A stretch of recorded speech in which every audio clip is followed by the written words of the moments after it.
अस्सलाम वालेकुम। आज से हज़ारों साल पहले जब ना इलेक्ट्रिसिटी थी और ना ही इतनी मॉडर्न टेक्नोलॉजी, एक ऐसा राज समंदर की गहराइयों से सामने आया जिसने साइंटिस्ट को हैरान कर दिया। एक ऐसी मशीन जो आज के वक्त से आगे थी। क्या एंशियन लोग हमसे ज़्यादा जदीद टेक्नोलॉजी के बारे में जानते थे? क्या उनके पास एक ऐसा नॉलेज था जो आज के इंसानों के पास नहीं है, या ये नॉलेज किसी और दुनिया से आया था? ये है एक एंटिक मैकेनिज़्म की कहानी। एक ऐसी मशीन जो आज के वक्त से बहुत आगे थी।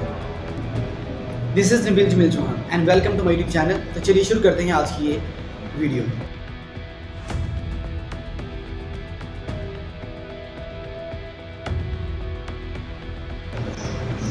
सन 1901 ग्रीस के करीब एक आइलैंड है जिसका नाम है एंटिक।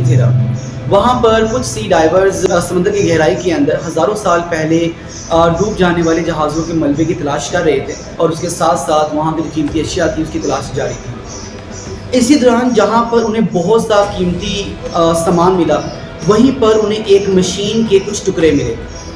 देखने में तो ये रस्टेड मेटल के पीसेस लग रहे थे, लेकिन जब इन्हें लैब में लाया गया, इन्हें साफ़ किया गया और साइंटिस्ट ने इस पर जब स्टडी किया तो उन्हें शुरू में भी इस चीज़ के बारे में कोई ज़्यादा ख़ास इंफॉर्मेशन नहीं मिल सकी। लेकिन वो ये चीज़ समझ चुके थे कि ये जो टुकड़े हैं ये किसी एक ऐसी मशीन के हैं जो पुराने ज़माने में किसी ख़ास मकसद के लिए इस्तेमाल की जा रही थी। इसमें तकरीबन 50 साल लगे।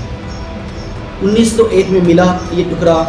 50 साल बाद इसका राज खुला कि ये मशीन आखिर किस मकसद के लिए बनाई गई थी। बेसिकली इस मशीन के अंदर बहुत से डायल्स, इनक्रिप्टेड डाटा और इसके साथ साथ 37 गियर्स थे जो कि ब्रॉन्ज के बने हुए थे, और इन गियर्स का जो डायमीटर था 1 मिलीमीटर से भी कम था, और ये बड़े ख़ास अंदाज में दूसरे के साथ ज्वाइन थे और मिलकर ये काम कर रहे थे। लेकिन जो कि टुकड़े कुछ थे, इनको अरेंज करने में, इनको समझने में काफ़ी टाइम लग गया। Astronomical theories.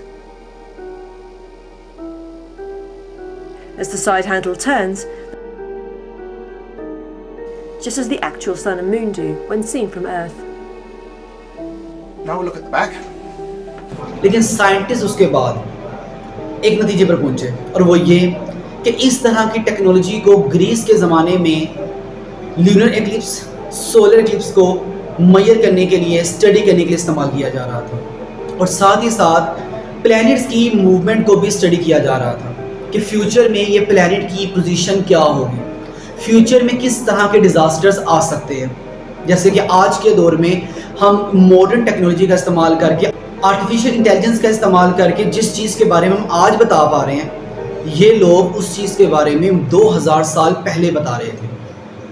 इस तरह की एक मॉडर्न टेक्नोलॉजी को इतने पुराने ज़माने में बनाया जाना नासा के अकॉर्डिंग भी इम्पॉसिबल था, लेकिन हमें उन लोगों को अंडरएस्टिमेट नहीं करना चाहिए।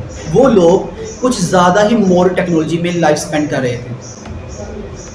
बेसिकली अगर देखा जाए तो ये हमें बहुत कुछ सिखाता है कि क्रिएटिविटी, नॉलेज किसी भी वक्त का मोहताज नहीं है। एंटिक थेरा एक डिवाइस नहीं है, ये एक सफ़ा है इंसानी हिस्ट्री का जिसको समंदर ने अपने अंदर छुपा लिया। लेकिन क्या ये वाहिद राज है? समंदर ने अपने अंदर ऐसे कई हज़ारों साल पुराने नॉलेज को छुपाया हुआ है। क्या मालूम इससे कई ज़्यादा जदीद मशीन्स, मैकेनिज़म्स या कुछ ऐसा नॉलेज जो हमारे आने वाले कल को बदल सकता है।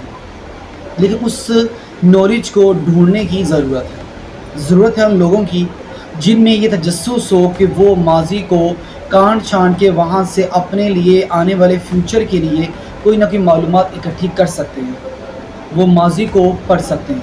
आज हमारे पास मॉडर्न टेक्नोलॉजी है, आर्टिफिशियल इंटेलिजेंस है, लेकिन क्या हमारे अंदर वो जस्तजू, वो प्यास बाकी है कि हम माजी के खोए हुए राज़ों को ढूंढ निकालें? एंटिक मैकेनिज़्म की ये कहानी हो सकता है कि सिर्फ एक आगाज़ हो।